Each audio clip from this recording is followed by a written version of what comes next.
The day before the wedding, my husband Jonathan suddenly said to me, "The wedding will be postponed by 1 week. I need to go on a business trip."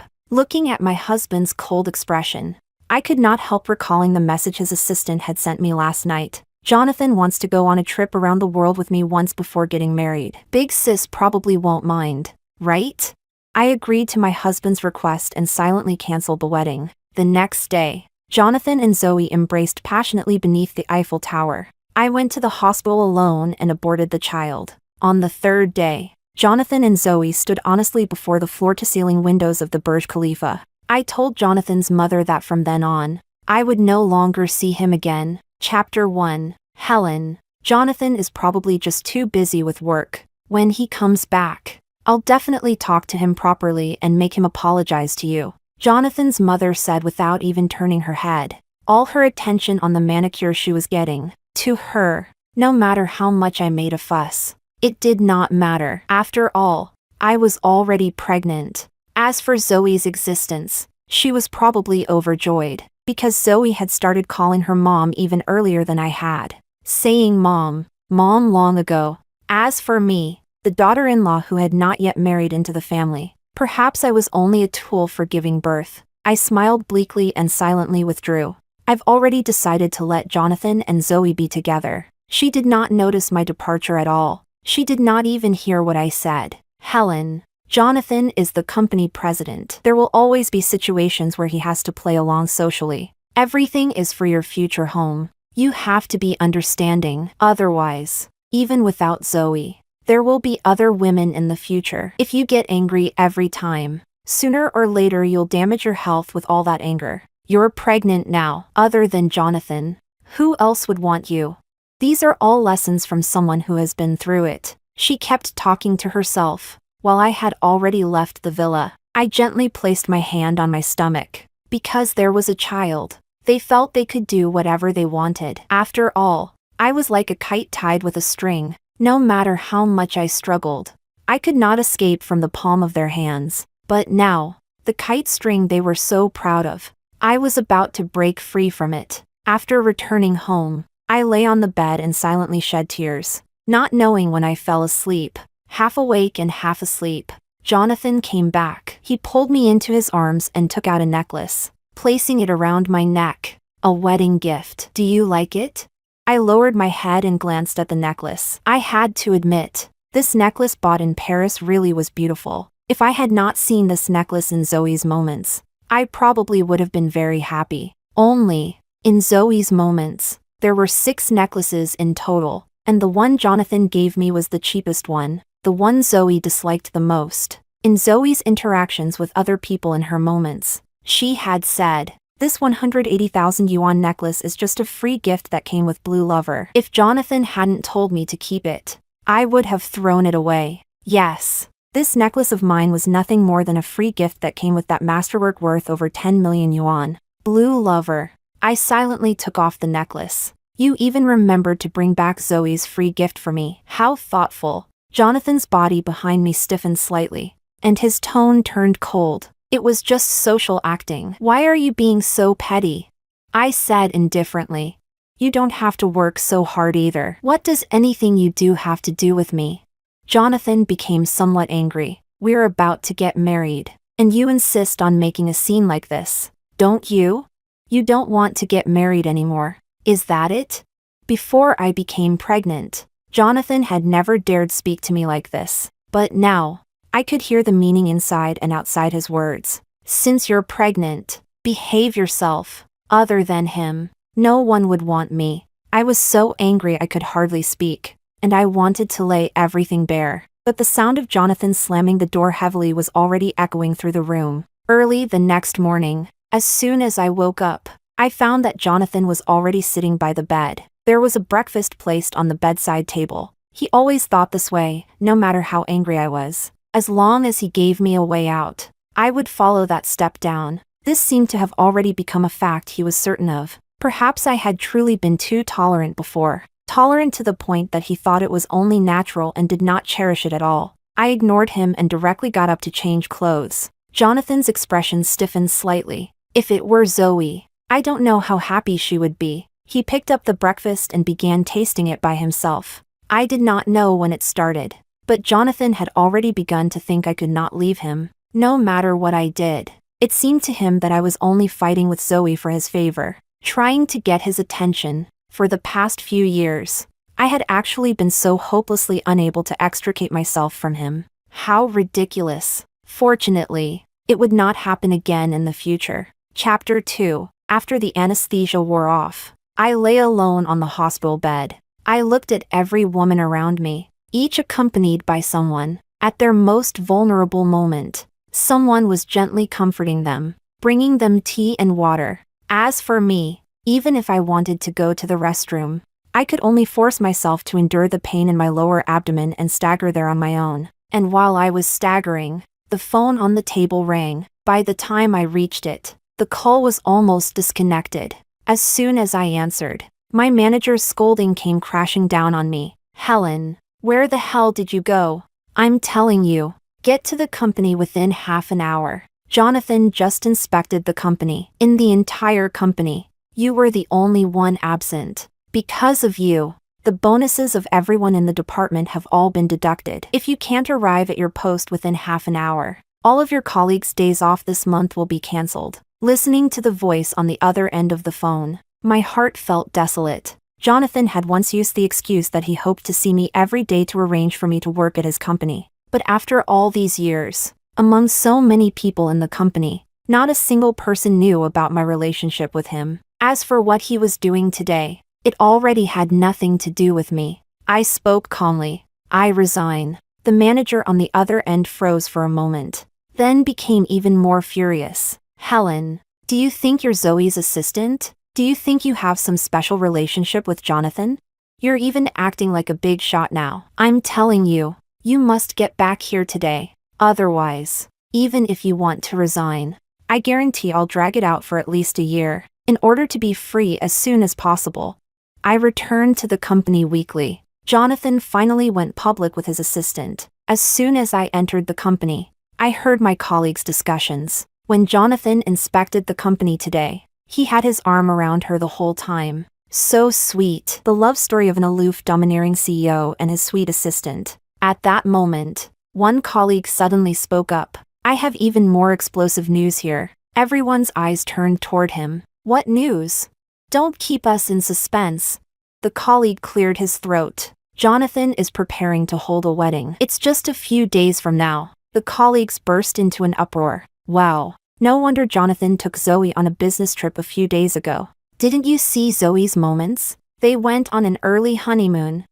Clearly, Jonathan had done this on purpose. He deliberately made me come back to the company, then get jealous and angry. He wanted me to be unable to bear it and go make a scene with him. Then, just like before, he would coax me a little, and the matter would be over. Only now, I no longer loved him. I silently wrote my resignation letter. The manager signed it readily. "It's best that you leave. This way, I don't have to consider whether to take you to Zoe's birthday banquet the day after tomorrow." As he spoke, he stood up and clapped his hands. "The day after tomorrow. Everyone gets the day off. Jonathan has invited all employees to attend Zoe's birthday banquet." My hand trembled slightly as I accepted the proof of resignation. The day after tomorrow was the wedding date I had once looked forward to. I thought I would no longer feel pain. But at this moment, my heart still felt as if it were being cut by a knife. Chapter 3. After the miscarriage, I was so weak that I truly did not have the strength to pack my things.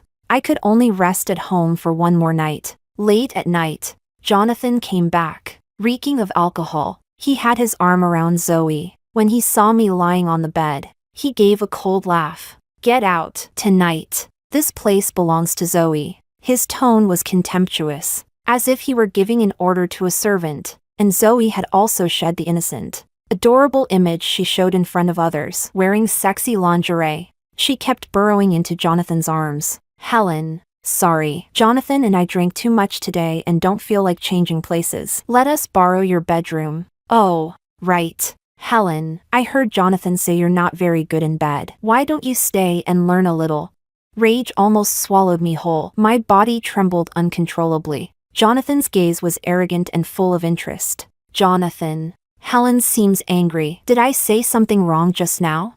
Hearing that, Jonathan pulled her into his arms. How could anything you say be wrong? Usually, she's like a dead fish. You and I are much more compatible. I got up angrily, pushed the two of them away, and walked toward the door. Oh my, Helen is so strong, Zoe cried out sweetly. So her waist is this thick too. No wonder she has so much strength. I looked at my waist, which had grown thicker because of pregnancy, and felt desolate inside. Jonathan wrapped his arm around Zoe and kissed her. Enough. A woman's waist always gets thicker after pregnancy. In the future, you'll still have to satisfy me in her place. Helen is really something. I clearly helped her. And not only does she not thank me, she even bullies me. The bedroom door was not closed.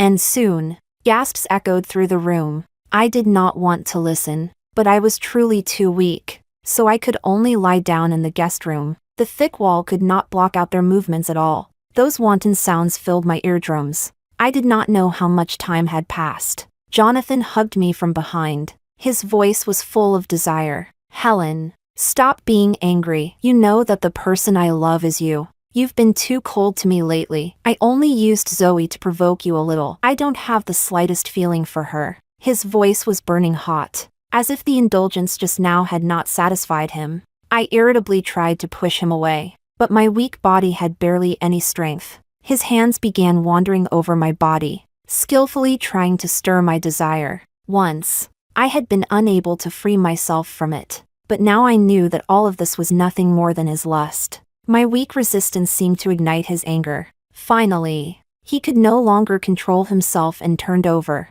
pressing me beneath him. A heavy slap landed on my face. Helen, don't go too far with this tantrum. I felt the burning pain on my face and spoke coldly. You didn't even wash. The smell of alcohol and that dirty woman on you is disgusting. The next second, another slap landed on my face. He gripped my neck tightly. Helen, so you refuse the toast only to drink the punishment wine. Is that it?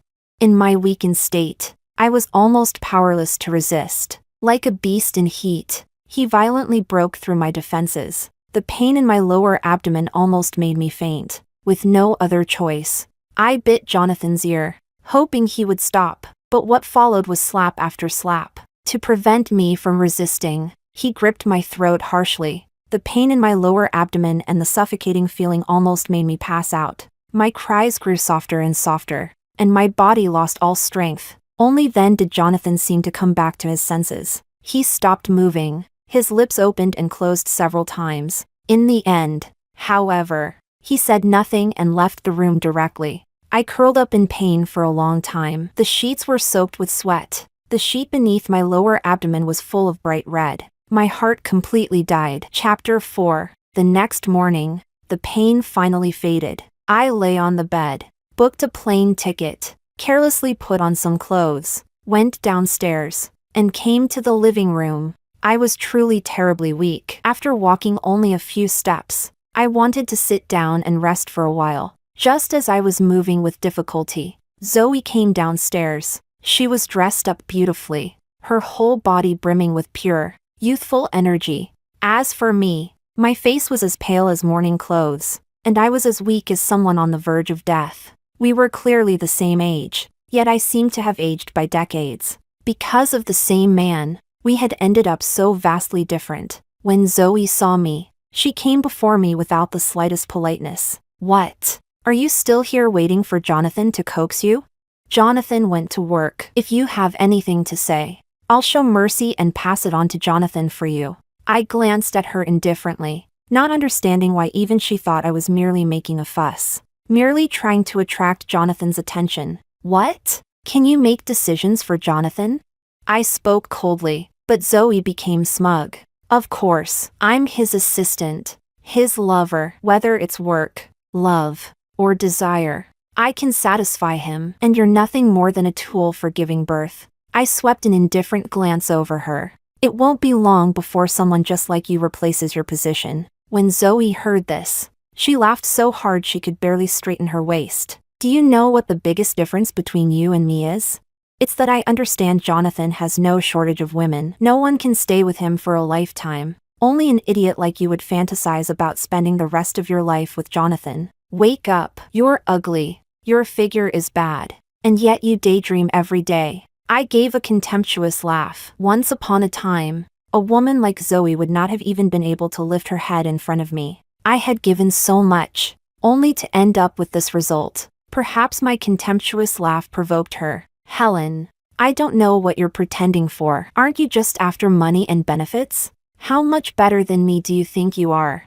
Jonathan is mine now. You're already out. I mocked her. Then I wish the two of you a harmonious marriage for 100 years and an early child. Zoe still wanted to say something, but then she heard the sound of the door opening at the entrance. Her expression suddenly became somewhat panicked, and she abruptly grabbed my hand. The moment the door opened, she fell backward. It happened to meet Jonathan's gaze perfectly. I was already weak, and after being pulled like this, I fell to the floor. Jonathan hurriedly ran over. He went around me and helped Zoe up. Tears gathered in Zoe's eyes. Helen, I understand. I'll leave right now. Her clumsy acting was full of flaws. But in an instant, Jonathan's gaze filled with distress for her, as well as anger toward me. Helen, apologize. I did not speak. I struggled to stand up, pulled my luggage, and was about to leave. Jonathan became furious and grabbed my arm. Did you not hear what I said? Apologize. You made a mistake and now you want to run. Helen, you disappoint me too much. I turned around with a cold laugh. She framed me, and yet you want me to apologize. Jonathan became completely furious and slapped me across the face. Helen, are you done making trouble? You don't want to get married anymore. Is that it? I suddenly turned my head back, my gaze refusing to yield even an inch. Then this marriage might as well not happen. Jonathan's eyes were bloodshot, as if fire were about to burst from them. Helen, who do you think you are? If not for the fact that you're still carrying a child in your belly, I wouldn't tolerate you like this. But if you keep using this matter to threaten me, you'll regret it. I laughed, tears covering my face. Yes, this had been his confidence all along. My laughter made a trace of panic flash through Jonathan's eyes. In the end, his expression gradually softened, and he stepped forward, just about to say something, but I interrupted him. No need, Jonathan. The child is already gone. From now on, you don't need to tolerate me anymore either. Chapter 5. As soon as my words fell, both Jonathan and Zoe froze. Immediately afterward, wild joy appeared in Zoe's eyes, though there was temporarily no expression on her face. But I could see what she was thinking. The child was gone, which meant that perhaps she now had a chance at the position of Mrs. Jonathan. At worst, she could at least stay by Jonathan's side for a while longer. As long as she could stay a while longer, she could get more money from Jonathan. Jonathan's status and financial power indeed held a fatal attraction for many women. But none of that mattered to me. I only cared about Jonathan. Only now. The Jonathan I cared about was already gone. I turned around and wanted to leave. But after taking only a few steps, Jonathan grabbed me. His eyes were bloodshot, like a wild beast. Helen, what did you just say? Are you lying to me? Helen, I've really indulged you too much to get my attention. You even dare tell a lie like this. I indifferently took the surgical record from my bag and threw it directly at his face. He did not care about my behavior and caught the surgical record abruptly. His knuckles turned somewhat white from the force, and his body trembled slightly. Seeing this, I seized the chance to squeeze out a little strength and walk outside. Zoe also hurriedly stepped forward to comfort him. This was a rare opportunity for her, as long as she put in more effort. Perhaps she could even become pregnant with Jonathan's child. At that time, even if Jonathan found another woman, it would no longer matter to her. She only needed wealth and luxury. Speaking of it, she really was quite suited to Jonathan. Just as I was carrying my luggage and about to walk out of the villa's front door, Jonathan suddenly pushed away the fawning Zoe and chased after me. Helen, don't go. Even without the child, I'm still willing to marry you. We're still young. There's still time. Don't go. Helen. I had not expected that after Jonathan saw the child was gone, this would actually be his reaction. On the other side, Zoe had now truly been pushed to the floor, and this time, Jonathan did not even glance at her. I looked at Jonathan's somewhat anxious expression and only found it ridiculous and ironic. When I was by his side, he fooled around with other women without cherishing me at all. Now that I had decided to end everything completely, he became anxious and wanted me to stay. I gave a cold laugh and continued walking out on my own. Jonathan once again grabbed my arm. Helen, I was wrong. Don't go. Please don't go. Okay? I looked into his eyes. They were filled with panic and unease. It was clear he was not pretending. But did Jonathan himself not think it was a little too late?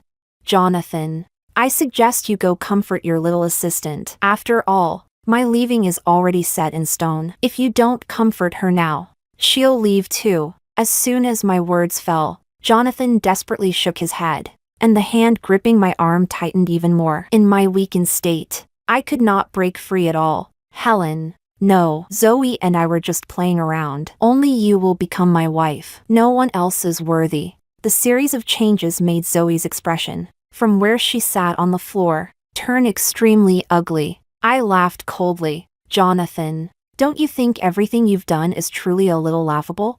If you still have even a shred of humanity, you should let go of me now. As my cold voice fell, Jonathan's face filled with mixed emotions, and he released my hand in a daze. Without looking back, I walked straight out of the villa. When I stepped out of the villa's front door, a trace of bitterness unconsciously surged in my heart. For so many years, I had devoted myself wholeheartedly to Jonathan and loved him so deeply that I could not free myself. I had wasted my youth, only to receive an ending like this. But now, I was going to start over. I was going to find the Helen I used to be. After returning home, I cast everything from before away completely. I cut off every trace related to Jonathan. After that, I recuperated for a full half-year. Even the doctor sighed and said that period had truly been too dangerous. All that torment had nearly caused uterine prolapse and lifelong infertility. Later, my family arranged a job for me, but this job pulled me into another vortex. Only this time, the vortex seemed somewhat different from before. Not long after I joined the company, a president was parachuted in from above. His name was Simon. My colleagues gave him a beautiful nickname, Satan. Simon acted swiftly and decisively. Any change announced in the morning had to be implemented by the afternoon, and his own face was so cold it could freeze someone to death. Everyone's workload rose sharply, though of course, what also rose sharply was the salary and benefits. Just like that, in just over a month after I had entered the company turned losses into profits. I also learned many things and became an important member of the company. Later, I even became the president's assistant. Perhaps it was because I became an assistant that Jonathan found the company's address and came straight over. Chapter 6. Helen, I finally found you. I know I was wrong. During this period, I only just realized that you are the only one who has ever been sincere to me, and you are the only person worthy of my deep love. The very first moment Jonathan saw me, he dropped to one knee and took out the flowers and ring in his hands. Helen, forgive me. Can we start over? Naturally, this behavior drew the attention of my colleagues. Isn't that Jonathan from the G group? He's in a competitive relationship with our group. I follow him often. So romantic. Helen is really so lucky. If it were me, I definitely wouldn't be able to resist marrying him. Look at the ring in his hand. It's custom made. I heard even the cheapest one costs $5 million. Listening to the discussions around him, the smile on Jonathan's face spread, and his eyes were full of joy. Oh my God, proposing with a ring worth at least $5 million. What girl could withstand that? And he's so deeply devoted too. Hurry up and pinch me awake. I must be dreaming. Perhaps every girl likes this kind of romantic plot. Even I was no exception. Of course, provided that the things from before had not happened. I looked coldly at Jonathan's behavior and had just been about to refuse. Suddenly, the door to the president's office opened. If I see any of you not working again and messing around with useless nonsense, go to finance yourselves, collect your salary, and get out. Simon pushed the door open and came out. His words utterly blunt. The colleagues instantly scattered in a rush. What surprised me even more was that Simon walked to my side and wrapped an arm around my waist. Jonathan, who allowed you to barge into my company to pursue my girlfriend? Simon's words left me frozen in place. Girlfriend? I was pretty sure I remembered that he and I did not even have each other on WeChat. But I quickly came back to my senses. I had been worrying about how to reject him, and now that Simon had appeared, wasn't this even better?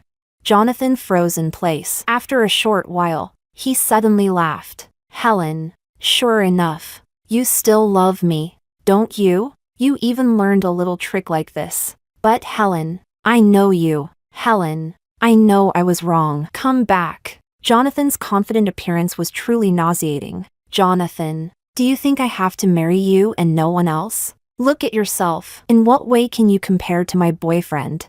Family background? Ability? Faithfulness? Or skill in bed? Forgive me for being blunt, Jonathan, but there is not a single thing about you that can compare to Simon. Jonathan's face completely darkened, but he still gritted his teeth. I don't believe it. I immediately became so angry that I could barely speak. His shameless, unyielding appearance was disgusting. However, before I could think of how to respond, I felt the hand around my waist suddenly tighten. The next moment, Simon's lips landed on mine. I froze slightly, then my heart stirred, and I began to cooperate. The kiss lasted a full minute before it stopped. I coldly swept a glance over Jonathan, who was still kneeling there, then took Simon's arm and walked toward the office. Jonathan trembled slightly, but he still wanted to pester me stubbornly. He chased after me and grabbed my arm tightly. My arm hurt from his grip, and I could not help letting out a soft cry. Simon frowned and grabbed Jonathan's wrist. Jonathan, don't you see that you're hurting her? Then he flung him hard, and Jonathan was thrown by the huge force, falling to the floor, yet he seemed not to care at all and rushed forward. Helen, you're lying to me, right? Helen, how could you possibly be with him? Helen, I really know I was wrong. During this period, I've already reflected on myself. I've also fired Zoe. Now you're the only one in my heart. Come back, okay? We can get married immediately. I'll give you everything I have, okay? I looked at the ring in Jonathan's hand and gave a cold laugh. Jonathan, you even found choosing a ring troublesome. Do you think I don't know this ring was the one you ordered for Zoe back then?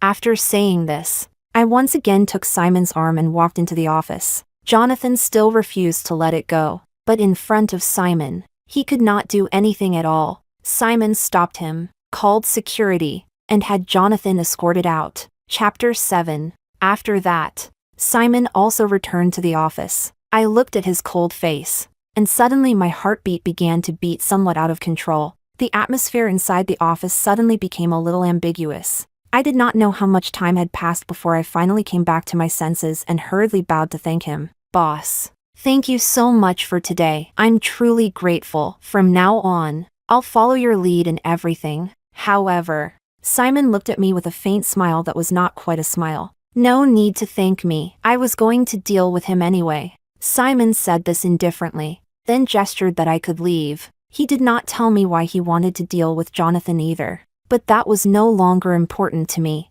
I originally thought the matter would end like this. Who would have thought that the next day, gossip about Simon and me would shoot to the top of the trending searches?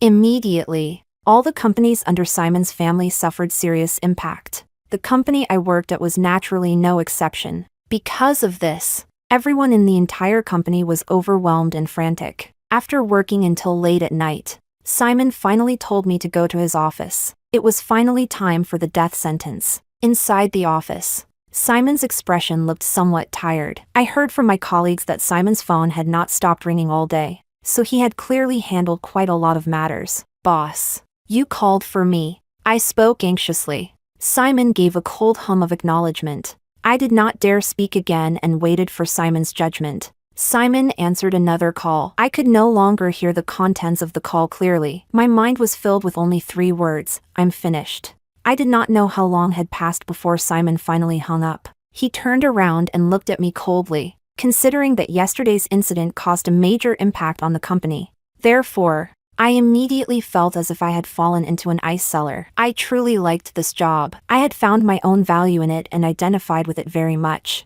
I hurriedly pleaded, Boss, I'm sorry. I really didn't mean it. Please don't fire me. From now on, I'm willing to work like an ox or a horse for the company. I didn't say I was going to fire you. It's just that I don't know whether you can accept the company's arrangement. When I heard this, I was overjoyed.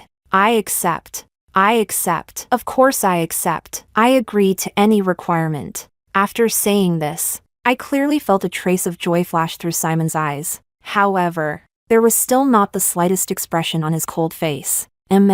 Good. Then from now on, you are my girlfriend. Next month, come home with me to get engaged. No problem. Huh, boss. What did you just say? I answered instinctively. Only after saying no problem did my brain finish processing all the information. And this time, I froze completely in place. Seeing me freeze, Simon walked forward. What are you spacing out for? Do you have any objections? I raised my head with difficulty to look at Simon. Seeing this, Simon frowned. To recover the company's public reputation, as long as you really are my girlfriend, everything will naturally be fine. I thought about it, and that seemed to be true. So what you mean is that we pretend to be boyfriend and girlfriend for a while, right? I have no problem. I hurriedly stood up straight and answered, while feeling annoyed that I had misunderstood. Simon gave a cold hum of acknowledgement, but I clearly felt a trace of a different emotion on his face. Just like that, I played the role of Simon's girlfriend and attended various banquets. In the days that followed, his family began launching a full-scale attack against the G Group. 3 months passed, and the G Group fell into a huge crisis. They had no choice but to sell off a large amount of property just to barely survive, and I seemed to have become somewhat used to playing Simon's girlfriend. He was handsome, wealthy, faithful, and had certain smiles that only appeared in front of me. I could not help beginning to fantasize that if I truly became Simon's girlfriend, it seemed like it would not be bad. Chapter 8. Until the day the G Group completely lost and fell into becoming a third-rate company. Simon's family held a celebration banquet as the fake fiancé who was already fake engaged to him. Of course I had to attend. Simon wore a handsome formal suit, carried a faint smile, and held my hand as he walked into the banquet hall. Boss, don't keep smiling at me. On the way, I said this tentatively. Simon instantly frowned. I hurriedly explained. Boss never smiles at others, but you always smile at me. I feel like I'm misunderstanding something. Do you really like me? My heart was pounding wildly as I hinted in a roundabout way. However, before Simon could speak, the doors of the banquet hall were knocked open. Jonathan, unshaven and disheveled, barged in. Everyone's eyes were fixed on him. After they realized it was Jonathan, someone quickly called security. After being restrained by security, Jonathan shouted, I'm not here to make trouble. I just want to see one person. Helen, come out and meet me, okay? Helen, I really know I was wrong. I'm about to go abroad with them, and I'm afraid I'll never see you again. Please, meet me once, okay? My body immediately tensed a little. I had always thought I had completely let go, but upon seeing this person, the anger in my heart still uncontrollably surged up. Simon seemed to sense something unusual in me. He gently patted my hand. It's okay, I'm here, but today, it's also time to bring this to an end. He stared into my eyes, and in his gaze was a kind of strength I had never received before. I understood what he meant and nodded gently. He brought me before Jonathan. When Jonathan saw me appear, he hurriedly shouted, Helen, you're finally willing to see me. I really know I was wrong. During this time, I've regretted it every single day. I've truly changed too. From now on, I'll give all my love to you. Forgive me and come back to my side, okay? Helen, I really can't live without you. Listening to those grating words, I frowned. Just as I was about to say something, Simon spoke first. Jonathan, out of respect for your uncle back then, I spared your family once, and now you still dare appear in front of Helen? Did I not warn you? It was because you hurt Helen that your family ended up where it is today. Was it my warning that you couldn't understand, Jonathan? Simon's few short sentences shook my heart violently. What did he mean that because Jonathan had hurt me, his family had ended up where it was today? I suddenly thought of something. Only a few days after I joined the company, Simon had suddenly been parachuted in. Jonathan, I'm warning you one last time. From now on, if you dare say any more useless nonsense to my fiancé, I guarantee your family will not be left with even a dog or chicken alive. Simon's words were filled with murderous intent, Jonathan stood in place and shuddered unconsciously. He opened his mouth, wanting to say something, but when the words reached his lips, he did not dare say them. He could only leave the banquet hall with his tail between his legs. After Jonathan left, Simon's gaze fell back on me again. Seeing me frozen in place, a trace of panic flashed through Simon's eyes. Helen, what's wrong? Are you okay? Even his words of concern trembled slightly. Boss, what you just said, because of me? That was why his family ended up like this? Simon suddenly fell silent. At that moment, someone suddenly walked up from behind. I was instantly overjoyed. It was my best friend, who had been abroad for many years. Helen, did you really forget this little chubby boy? I was struck as if by lightning. In my mind, I suddenly thought of the little chubby boy who had always followed behind me when we were children. Gradually, Simon's appearance and the little chubby boy's appearance overlapped. Finally, I remembered the name of that little chubby boy who would do anything I said and who held me in the palm of his hand. Simon, you. I was so shocked that I could not speak. Simon also suddenly became somewhat flustered. In the end, it was still my best friend who pushed him. If you keep being this cowardly, Helen might get hurt by another scumbag again. Hearing this, Simon felt extremely guilty. I'm sorry, Helen. All these years, I was too cowardly. I didn't dare confess my feelings to you. I always wanted to become better so I could be worthy of you. But because of my cowardice, you suffered so much harm. I don't want to keep thinking that way anymore. Helen, marry me. From now on, let me protect you forever.